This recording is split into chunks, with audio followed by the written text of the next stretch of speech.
Hi friends, आप देख रहे हैं मेरा यूट्यूब चैनल लीगल गुरु और मैं एडवोकेट राम स्वरूप मणियाता। हम बात कर रहे हैं भारतीय साक्ष्य अधिनियम की धारा 14 के बारे में और ये 14 की पहली लेक्चर है। भारतीय साक्ष्य अधिनियम जो 1872 में प्रवृत्त हुआ और किस प्रकार न्यायालय साक्ष्यों को ग्रहण करेगी, किस प्रकार के साक्ष्यों को न्यायालय ग्रहण करेगी, इसी के बारे में प्राविधान करती है भारतीय साक्ष्य अधिनियम।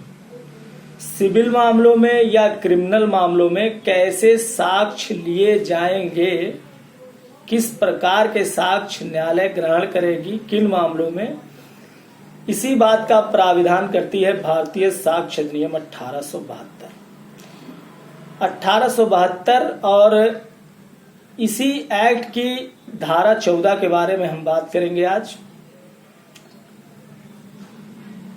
तो फटाफट आप मेरे चैनल को सब्सक्राइब कर लें और आने वाली वीडियो देखने के लिए बेल आइकॉन जरूर दबाएं। कानून से संबंधित हर जानकारी देने के लिए मैं हमेशा तत्पर रहता हूं और बीच बीच में सेक्शंस को ब्रेक करके अदर वीडियो भी मैं डालता रहता हूं। अगर आप मेरे चैनल के सब्सक्राइबर हैं तो जानते होंगे। यदि आपकी अपनी कोई पर्सनल समस्या है कानून से संबंधित तो आप मुझे कमेंट करें, मैं कमेंट बॉक्स में जवाब दूंगा। यदि मुझे लगा कि ये कई लोगों की समस्या है तो मैं उस समस्या से संबंधित, उस समस्या के समाधान का एक वीडियो अवश्य अपने चैनल पर लेकर आऊंगा। आप यूं ही मेरे साथ बने रहिए और मैं लगातार कानून की जानकारी आपको देता रहूंगा। लॉकडाउन है, अपने घरों में रहिए, सुरक्षित रहिए, बहुत जरूरी काम से ही घर से बाहर निकलिए। भारतीय साक्ष्य अधिनियम की धारा 14 बात करती है मन या शरीर की दशा या शारीरिक संवेदना का अस्तित्व दर्शित करने वाले तथ्यों के बारे में। इसको डिटेल से बताने के लिए आपको मेरे साथ बना रहना होगा। जानते हैं डिटेल के बारे में। धारा 14 में मन की कोई दशा, आशय, कोई ज्ञान, सद्भावना, उपेक्षा, उतावलापन, किसी विशिष्ट व्यक्ति के प्रति वैमनस्य सुसंगत है और न्यायालय इसे साक्ष्य के रूप में ग्रहण करती है। या शारीरिक संवेदना की किसी दशा या अस्तित्व को दर्शित करने वाला तथ्य सुसंगत होता है, न्यायालय इसे धारा 14 के अंतर्गत ग्रहण करती है। मेरी कही गई कोई बात जैसे आशय, ज्ञान, सद्भावना, उपेक्षा, उतावलापन, विशिष्ट व्यक्ति, वैमनस, इसका मतलब यदि आप नहीं समझ पाते तो कमेंट बॉक्स में लिखें, मैं विस्तार से उस बारे में बताऊंगा। जो भी मेरी बात आपको समझ में नहीं आती है, प्योर हिंदी में वीडियो डालता हूं मैं, शुद्ध हिंदी में, और बात को कानूनी लैंग्वेज बहुत ही टफ है, उसको हिंदी में लेकर आने का प्रयास करता हूं ताकि अधिक से अधिक लोगों को मेरी बात समझ में आ सके। जब मन की सुसंगत दशा के अस्तित्व को प्रदर्शित करना हो तो यह जरूर स्पष्ट करना चाहिए कि उसकी मन की ऐसी दशा का क्या कारण है।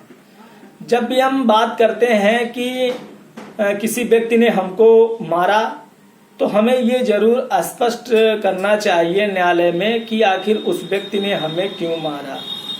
ये महत्वपूर्ण हो जाता है ये साबित करना। जब अभियुक्त पहले भी इस प्रकार का अपराध कर चुका हो तो न्यायालय द्वारा उस मुकदमे में दिए गए दोष सिद्ध का निर्णय भी सुसंगत तथ्य है और न्यायालय उसे एक्सेप्ट करेगा। कुछ व्यक्ति ऐसे होते हैं जिनके अपराध करने की प्रवृत्ति बन जाती है, वे एक ही प्रकार के अपराध प्रॉपर करते रहते हैं। तो जो अपराध आपके साथ हुआ है, जिस व्यक्ति ने किया है, यदि इससे पहले भी उसने उस प्रकार का कोई अपराध किसी के साथ किया हो और न्यायालय ने उसे दोषी ठहराया हो, तो उस न्यायालय के निर्णय को आप न्यायालय के सम्मुख रख सकते हैं साक्ष्य के रूप में, और न्यायालय उस साक्ष्य को धारा 14 के अंतर्गत एक्सेप्ट करेगी और आप न्यायालय से ये कहेंगे कि श्रीमान जी, इस व्यक्ति द्वारा इस प्रकार के अपराध लगातार किए जाते रहे हैं पहले भी, जिसमें ये दोष सिद्ध हुआ है, और आज यही अपराध इसने मेरे साथ किया है। तो ऐसे निर्णय को न्यायालय एक्सेप्ट करेगा, सुसंगत होगा और न्यायालय साक्ष्य के रूप में ग्रहण करेगा।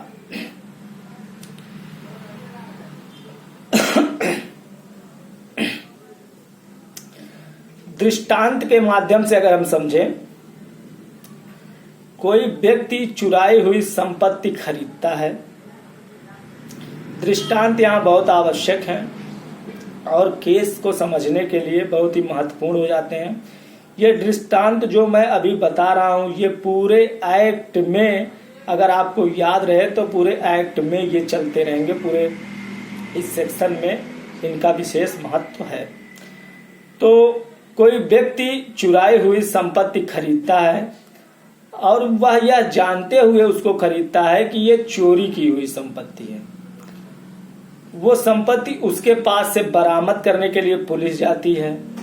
उसके अलावा और भी कुछ संपत्ति पुलिस बरामद करती है जो चोरी की ही संपत्ति है।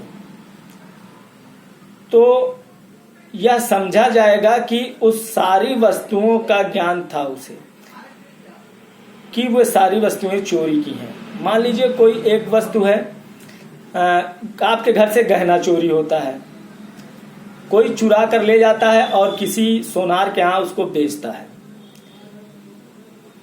आपको बात पता चल जाती है या पुलिस को बात पता चल जाती है, पुलिस उस गहने को रिकवर करने के लिए सोनार के घर जाती है और वो गहना उसके पास से बरामद हो जाता है। उससे पूछताछ के दौरान ये पता चलता है कि वो जानता था कि ये चोरी का है।